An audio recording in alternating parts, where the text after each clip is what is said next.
আসলে জিহাদ শব্দের অর্থ যুদ্ধ নয়।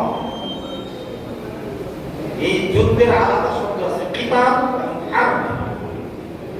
জিহাদ শব্দের শাব্দিক অর্থ হচ্ছে প্রাণান্তকর চেষ্টা করা, চূড়ান্ত পর্যায়ের চেষ্টা করা। যুদ্ধের কোনো অর্থই নেই, তবে জিহাদের যুদ্ধের একটা পর্যায়ে আছে, এটা আসতে পারে, মারামারি, এটা আক্রমণ, এগুলি আসবে।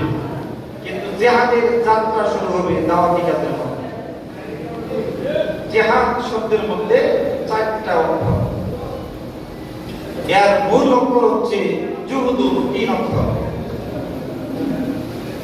জুহুদুন শব্দের অর্থ চেষ্টা করা, জিহাদ শব্দের অর্থ চেষ্টাই করা, একই অর্থ, কোনো পার্থক্য নেই। কিন্তু পার্থক্য আছে। ব্যাকরণের কায়দা হলো, যারা ওলামায়ে কেরাম আছেন বুঝবেন সহজে, জিয়াদাতুল বিনা তাদুল্লু আলা জিয়াদাতিল মা'না, এটা হলো মূলনীতি। যদি দুই শব্দের একই অর্থ হয়, তাহলে যে শব্দের মধ্যে অক্ষর বেশি, ওই শব্দের অর্থের ব্যাপকতা এটা বেড়ে যায়। যেটার মধ্যে অক্ষর কম, একই অর্থ, এটার ব্যাপকতা কম। তাহলে জুহুদুন শব্দের অর্থ হচ্ছে চেষ্টা করা, আর জিহাদ চেষ্টা।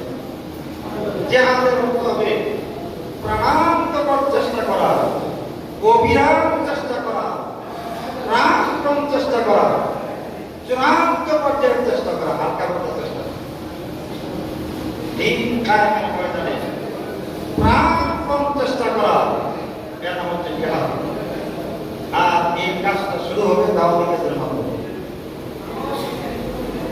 দাওয়াত শব্দটা এটা আরবি শব্দ, এর বাংলা অর্থ হচ্ছে টাকা। এই দাওয়াত বলতে দাওয়াতি ইলাল্লাহ, আল্লাহ তাআলার দিকে টাকা।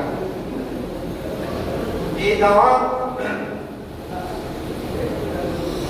এর পরিভাষা দেখা বিদ্যুৎ যে দাওয়াতের সংজ্ঞা দিয়েছেন, সেটা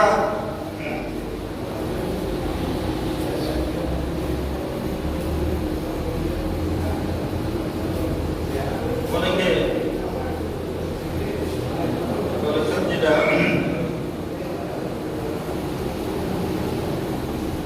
الدعوات